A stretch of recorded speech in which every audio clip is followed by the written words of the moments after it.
নমস্কার। আগের পর্বে বিভূতিভূষণ বন্দ্যোপাধ্যায়ের লেখা মাটির ভেপু থেকে প্রথম পর্বটি শুনিয়েছিলাম। নাম ছিল কুটির মাঠ। আজকে শুরু করছি বিভূতিভূষণ বন্দ্যোপাধ্যায়ের মাটির ভেপুর থেকে দ্বিতীয় পর্বটি, আমের কুশি। সকালবেলা 8টা কি 9টা, হরিহরের পুত্র আপন মনে রোয়াকে বসিয়া খেলা করিতেছে। এমন সময় তাহার দিদি দুর্গা উঠানের কাঁঠালতলা হইতে ডাকিল, অপু, ও অপু। সে এতক্ষণ বাড়ি ছিল না, কোথা হইতে এইমাত্র আসিল। তাহার স্বর একটু সতর্কতা মিশ্রিত। দুর্গার বয়স 10-11 বৎসর হইল। গড়ন পাতলা পাতলা, রং অপুর মতো অতটা ফর্সা নয়, একটু চাপা। হাতে কাঁচের চুড়ি, পরনে ময়লা কাপড়, মাথার চুল রুক্ষ, বাতাসে উড়িতেছে। মুখের গড়ন মন্দ নয়, অপুর মতো চোখগুলি বেশ ডাগর ডাগর। অপু রোয়াকে হইতে নামিয়া কাছে গেল, বলিল, কী রে? দুর্গার হাতে একটা নারিকেলের মালা, সেটা সে নিচু করিয়া দেখাইল। কতগুলি কচি আম কাটা। সুর নিচু করিয়া বলিল, মা ঘাট থেকে আসেনি তো? অপু ঘাড় নাড়িয়া বলিল, হুঁ। দুর্গা চুপি চুপি বলিল, একটু তেল আর একটু নুন নিয়ে আসতে পারিস? আমের কুশি জড়াবো। অপু আহ্লাদের সহিত বলিয়া উঠিল, কোথা পেলি রে দিদি? দুর্গা বলিল, পটলিদের বাগানে সিঁদুর কোটোর তলায় পড়েছিল। আন দেখি একটু নুন আর তেল। অপু দিদির দিকে চাহিয়া বলিল, তেলের ভার ছুলে মা মারবে যে, আমার কাপড় যে বাসি। তুই যা না, শিগগির করে, আসতে এখন ঢের দেরি, খাড় কাচতে গিয়েছে, শিগগির যা। অপু বলিল, নারকলের মালাটা আমায় দে, ওতে ঢেলে নিয়ে আসবো। তুই খিড়কি দৌড়ে গিয়ে দেখ মা আসছে কি না। দুর্গা নিম্নস্বরে বলিল, তেল টেল যেন মেঝেতে ঢালিস নে, সাবধানে নিবি, নইলে মা টের পাবে, তুই তো একটা হাবা ছেলে।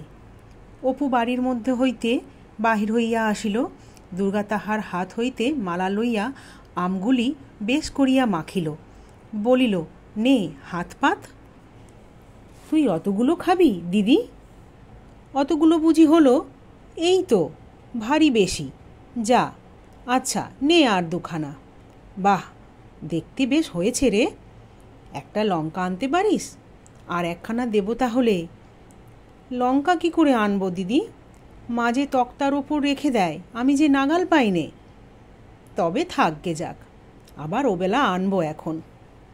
পটলিদের ডোবার ধারের আম গাছটায় গুটি যা ধরেছে, দুপুরের রোদে তলায় ঝরে পড়ে।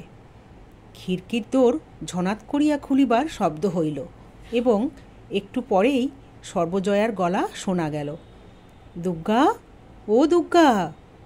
দুর্গা বলিল, মা ডাকছে, যা দেখে আয়, এখানে খেয়ে যা, মুখে যে নুনের গুঁড়ো লেগে, মুছে ফেল। মায়ের ডাক আর একবার কানে গেলেও দুর্গার এখন উত্তর দিবার সুযোগ নাই, মুখ ভর্তি। সে তাড়াতাড়ি জড়ানো আমের চাকলাগুলি খাইতে লাগিল। পরে এখনও অনেক অবশিষ্ট আছে দেখিয়া কাঁঠাল গাছটার কাছে সরিয়া গিয়া গুড়ির আড়ালে দাঁড়াইয়া সেগুলি গোগ্রাসে গিলিতে লাগিল।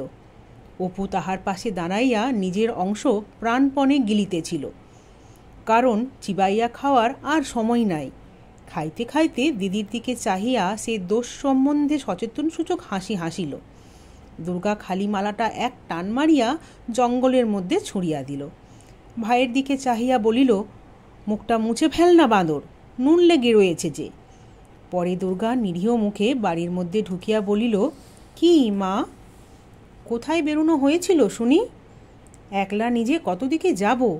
অত বড় মেয়ে, সংসারের কুটো গাছটা ভেঙে দুখান করা নেই, কেবল পাড়ায় পাড়ায় টোটো করে টোকলা সেধে বেড়াচ্ছেন।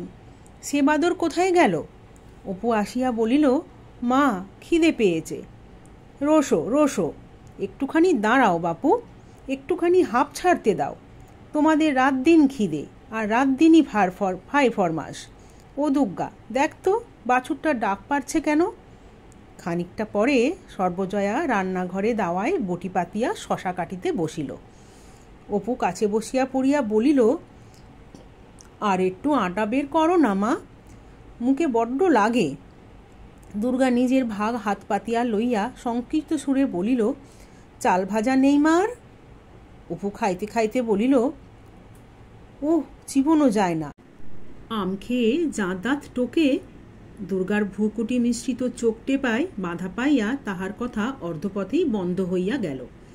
তাহার মা জিজ্ঞাসা করিল, আম কোথায় পেলি? সত্য কথা প্রকাশ করিতে সাহসী না হইয়া অপু দিদির দিকে জিজ্ঞাসাসূচক দৃষ্টিতে চাহিল। সর্বজয়া মেয়ের দিকে চাহিয়া বলিল, তুই ফের এখন বেরিয়েছিলি বুঝি? দুর্গা বিপন্ন মুখে বলিল, ওকে জিজ্ঞেস করো না, আমি এই তো কাঁঠাল গাছের তলায় দাঁড়িয়ে, যখন ডাকলে তখন তো। স্বর্ণগোয়ালিনী গায়ে দুইতে আসায় কথাটা চাপা পড়িয়া গেল। মা বলিল, যা বাছুরটা ধরগে যা। ডেকে ডেকে সারা হলো। কমলে বাছুর? ও স্বর্ণ, এত বেলা করে এলে কি বাঁচে? একটু সকাল করে না এলে এই তপ্পর পর্যন্ত বাছুর বাঁধা। দিদির পিছনে পিছনে অপুও দুধ দোয়া দেখিতে গেল। সে বাহির উঠানে পা দিতেই দুর্গা তার পিঠে দুম করিয়া নির্ঘাত এক কিল বসাইয়া দিয়া কহিল, লক্ষ্মী ছাড়া বাঁদর। পরে মুখ ভাঙাইয়া কহিল, আম খেয়ে দাঁত টোকে গিয়েছে, আর কোনো দিন আম দেব, ছাই দেব। এই ওবেলায় পল্লীদের কাঁকুরতলির আম কুড়িয়ে এনে জড়াবো। এত বড় গুটি হয়েছে, মিষ্টি যেন গুড়। দেব তোমায়, খেও এখন। হাওয়া একটা কোথাকার, যদি এতটুকুও বুদ্ধি থাকে। দুপুরের কিছু পরে হরিহর কাজ সারিয়া বাড়ি ফিরিল। সে আজকাল গ্রামের অন্নদারায়ের বাড়িতে গোমস্তার কাজ করে। জিজ্ঞাসা করিল, অপুকে দেখছি নে? সর্বজয়া বলিল, অপু তো ঘরে ঘুমোচ্ছে। দুর্গা বুঝি? সেই খেয়ে বেরিয়েছে। সে বাড়ি থাকে কখন? দুটো খাওয়ার সঙ্গে যা সম্পর্ক। আবার সেই খিদে পেলে তবে আসবে। কোথায় কার বাগানে, কার আমতলায় জামতলায় ঘুরছে এই চৈত্র মাসের রোদ্দুর। ফের দেখো না, এই জ্বরে পড়ল বলে। অত বড় মেয়ে বলে বোঝাবো কত? কথা শোনে না, কানে নেয়। এখানেই বিভূতিভূষণ বন্দ্যোপাধ্যায়ের লেখা আমাটির ভেপুর দ্বিতীয় পর্ব শেষ করলাম। আবার একটা নতুন ভিডিও নিয়ে আসবো তৃতীয় পর্ব নিয়ে। যদি আমার পড়ার মধ্যে কোনো কিছু বুঝতে অসুবিধে হয়, অবশ্যই সেটা আমাকে আপনারা কমেন্ট বক্সে জানাবেন। অনেক ধন্যবাদ।